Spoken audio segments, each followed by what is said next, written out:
Hi, everyone. While he's getting set up.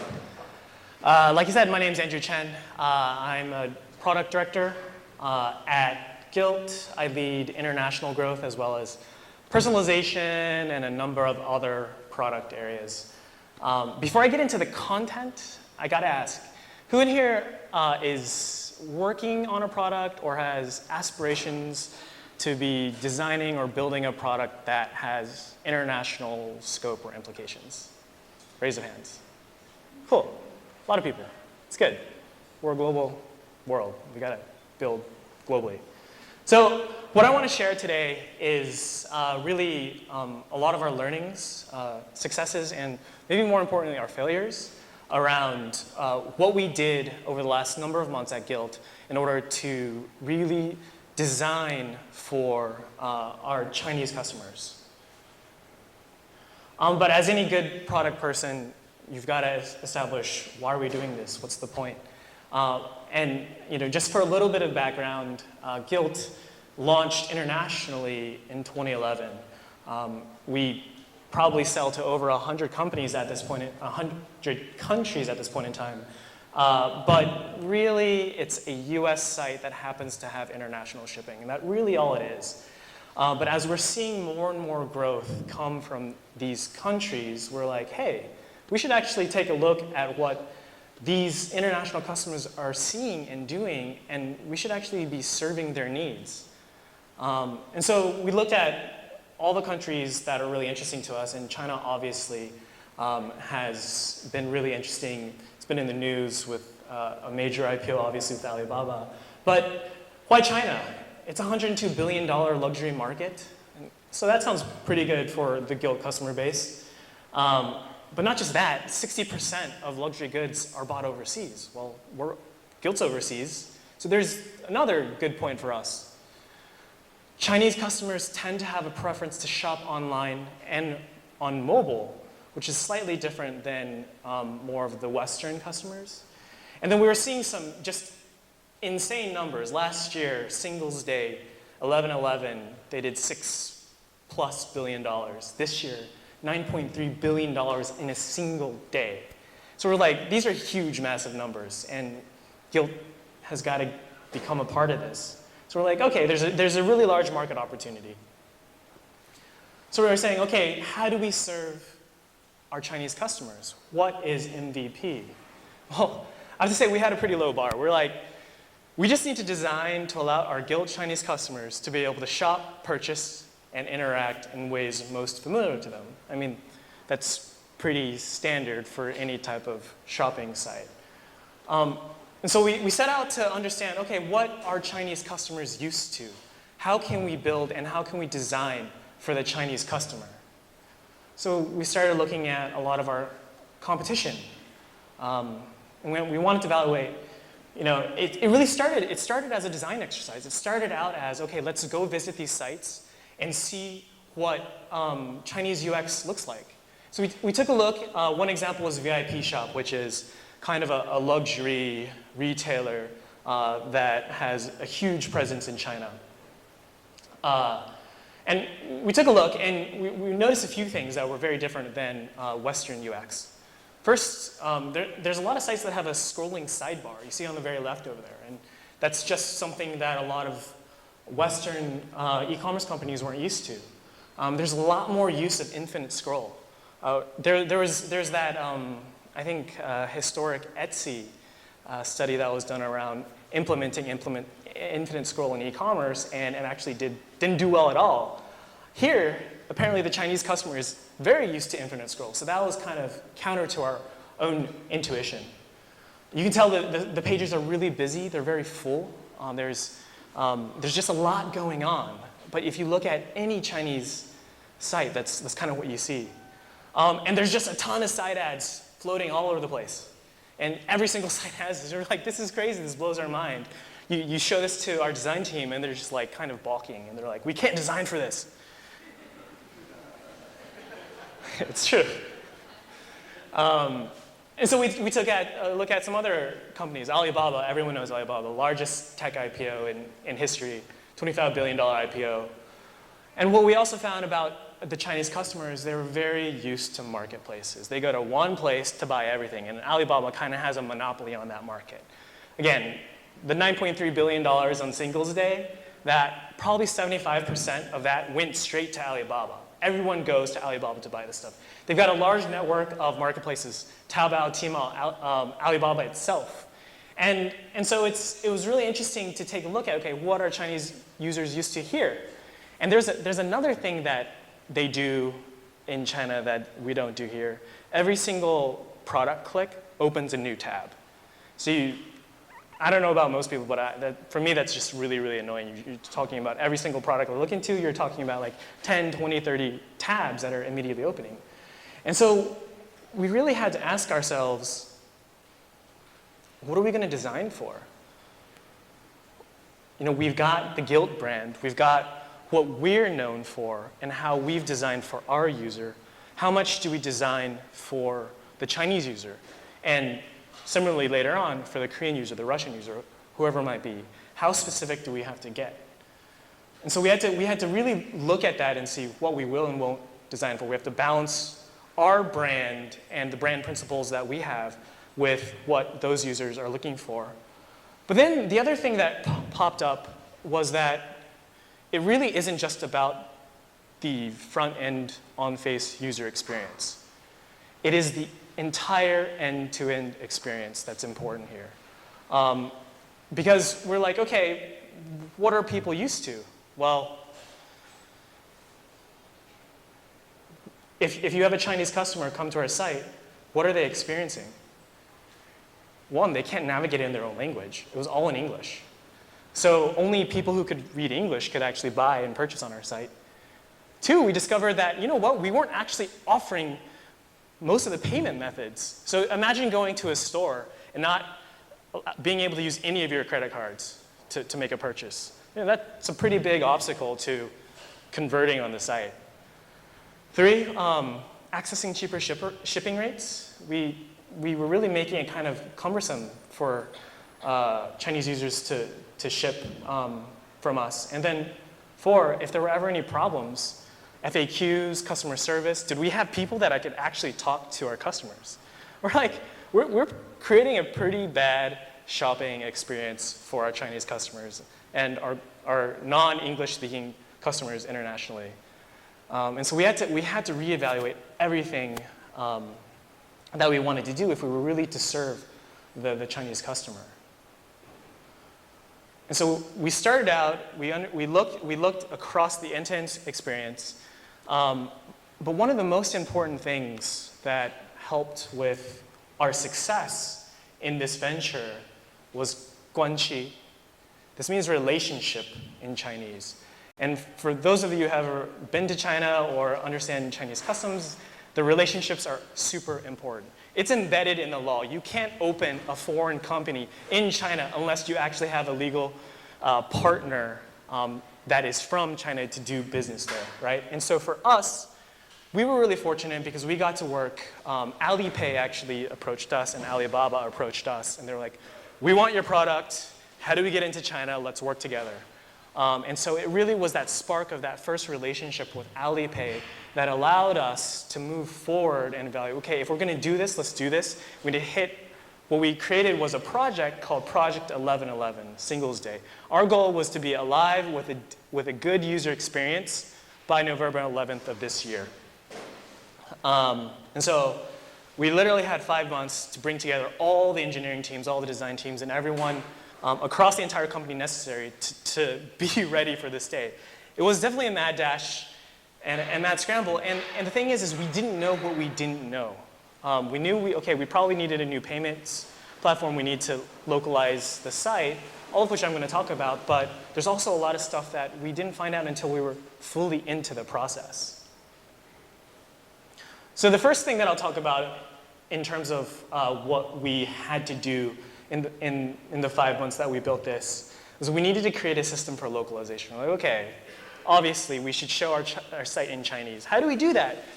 Well, there's actually two types of content that we need to localize. One was static content, stuff that just doesn't really change, like your nav, your FAQs, et cetera. And we had to create a platform that allowed us to take in content understand the English and immediately allowed to be translated into any language possible. And so not just the technology behind this, but the process flows of translation is actually a lot of work. We have, I would say, roughly about 30% of the site mobilized or localized in Chinese.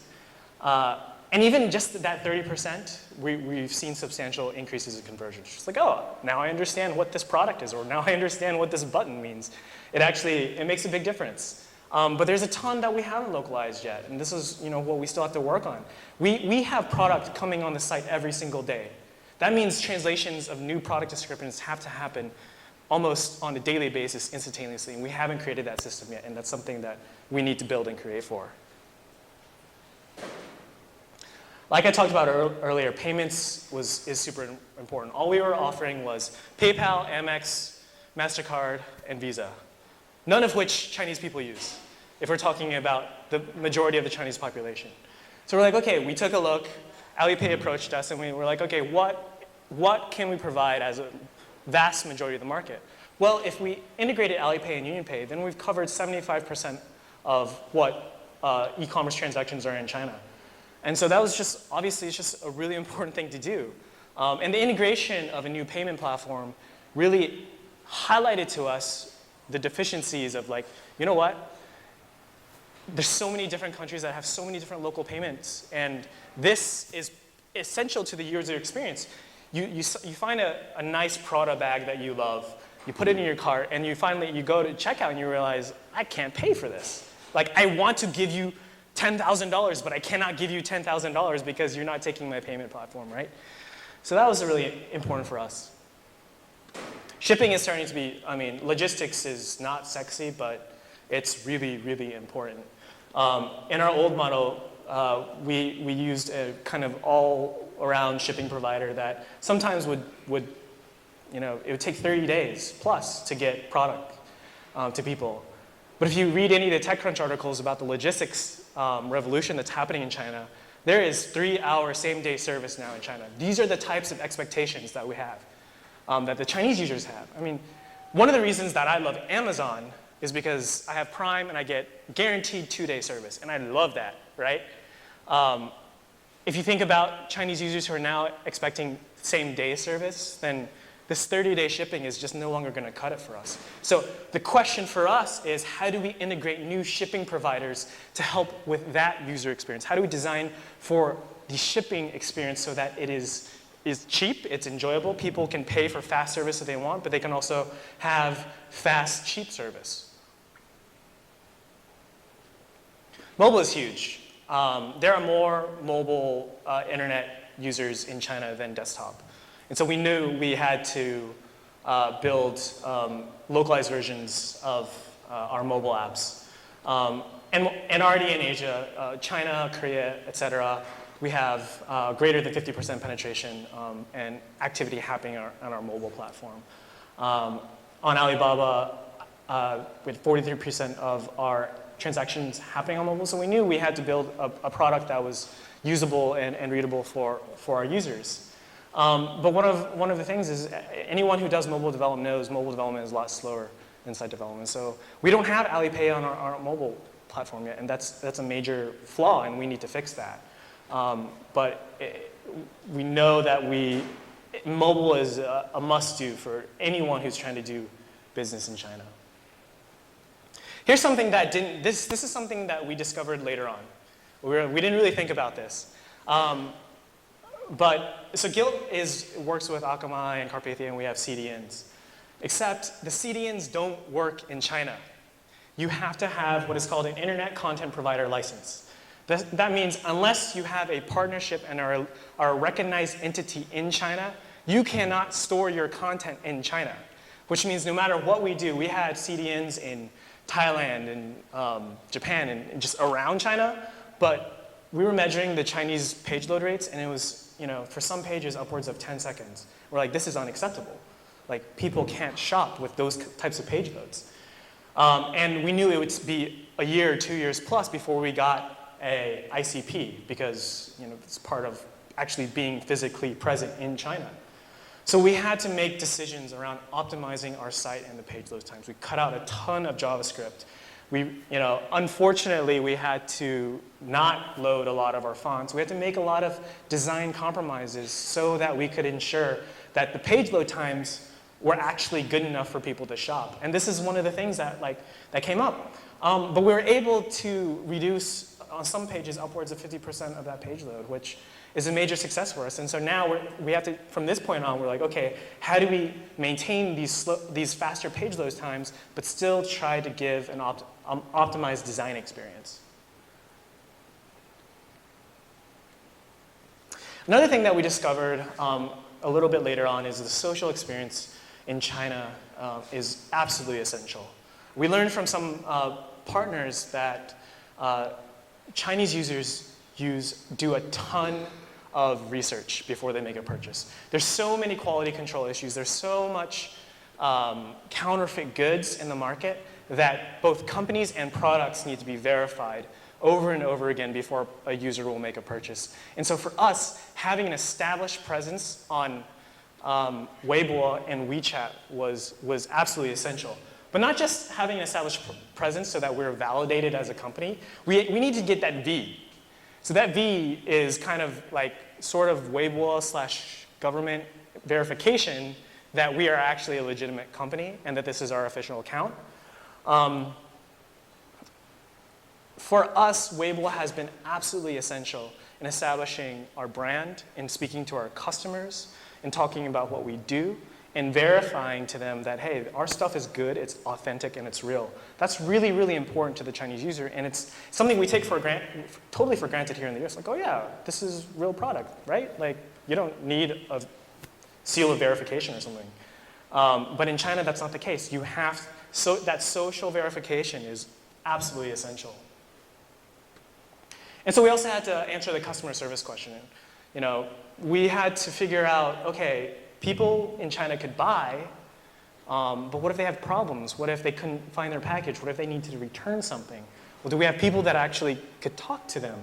So first and foremost, we ensured that our FAQs were translated into Chinese. For me, I rarely read FAQs, but one of the other program managers on my team was really insistent. We really have to make sure all the FAQs are translated. And on Singles Day, upwards of 20% of our traffic was to the FAQ from China. It blew my mind. They're not looking at product, they're like trying to understand, okay, how do I shop on this site?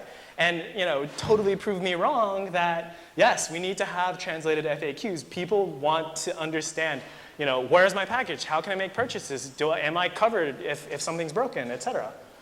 But we also hired customer service reps that could write and speak in Chinese. That writing was also really important because what we've also found is that international users, and especially Chinese users, tend to want to contact customer service through chat more than phone or email.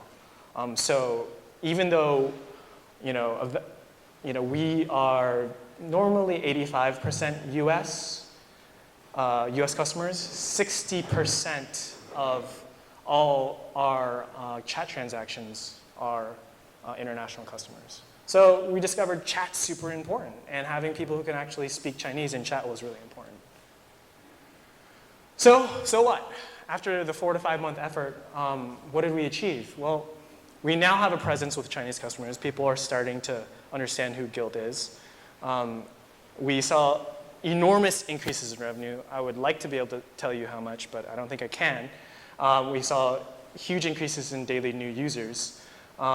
And the interesting thing that we found was, okay, we made bets on Singles Day. We were like, we want to have this ready for Singles Day because that's the big Chinese holiday that people bought. And we broke all China records on Singles Day. But just a number of days later for Black Friday and Cyber Monday, we actually blew away the Singles Day records even more. And so what that told us about was like Chinese users, while interested in what we were trying to do for them on their holiday Singles Day, they still knew us for what the US is known for, Black Friday and Cyber Monday. And so we're trying to figure out, do we build and do we design for Chinese experience, or do we design for a US experience that is optimized for Chinese people? There's a subtle difference there. And it's still something we're struggling with. And it's something I think we're going to struggle with every single country that we look at and move into. And we're not even close to being done. There's just, I would say we actually probably haven't even hit our MVP for China. But people are buying and purchasing, and we're really excited about that. But there's so much more that we can be doing for those users. So anyway, that's some lessons on if you're interested in building for China or international countries. Happy to answer any questions around international growth, building internationally, designing internationally. It's one thing I'm super passionate about. First of all, yeah, thank you.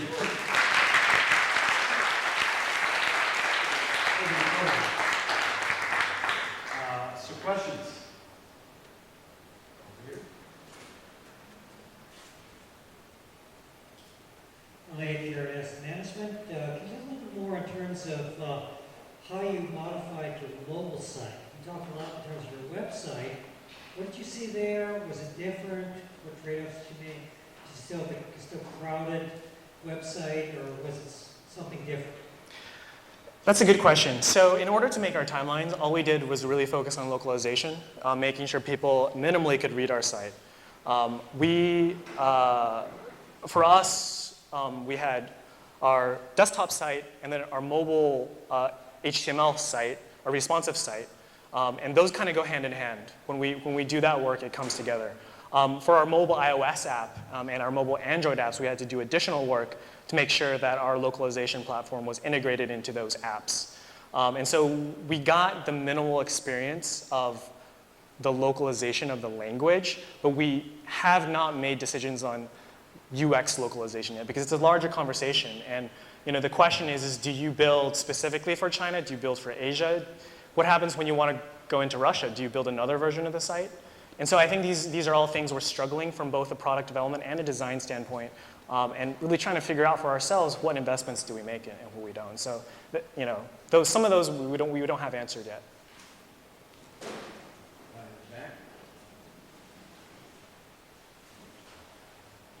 Hi, Dave from Refinery29. Did you find in your kind of design and changing to the different language that kind of the design broke too, just in like different character sets with lengths and all that? Yeah, that's a great question. Quality control and translations is actually super important. You might find that something translated is way longer than before, and it's really, really important to have native language speakers to be combing the site and combing the translations. It's laborious. Not everyone loves to do it, and we had to get people to sit them down, and we're like doing kind of like a translation hack session, and making sure that the quality control was there. And we did find things that were broken, and we had some very passionate designers and engineers who made sure that all the language made sense on the site. So it's an important exercise to keep in mind.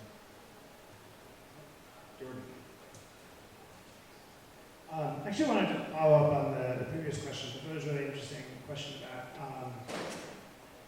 about localization of UX. And so I totally get that you guys haven't had a chance to take on that project because it is a huge project. But I'm really interested in kind of what some of the learnings were that you guys had about how Chinese customers use the site versus in terms of the UX. Because you guys must have been gathering a lot of data. You did mention one thing about like 20% of customers going to the FAQ. But what are some of the other things that you found that were just very different and tied in some way to perhaps different culture? Yeah, that's a great question, and I wish I could remember all of them. One thing that does stick out, our international customers and our Chinese customers tend to search more than our Western customers. I think there's a lot of specificity in what they're looking for, and so they definitely have more intentionality when they come to a site and they're looking for very specific brands. Along those lines, what we've also seen in a lot of our Asian countries is that you have a lot more clumping of product purchasing, right? So what I mean by that is in the US, you might have, top 50, these are random metrics, example metrics, but top 50% of all purchases is across like 100 products. Whereas in, say, China and Korea, you know, the top 50% of products is like 10 products, right? Everyone buys the same thing. There's more of a mob mentality in China and Korea. And if you understand like Chinese and Asian culture, you can kind of understand why that happens. A celebrity wears a certain lipstick and everyone buys that lipstick. And so we've definitely seen some of that play out. And we're still learning more. And you know, hopefully those are two examples. Well, Andy, thank you very much.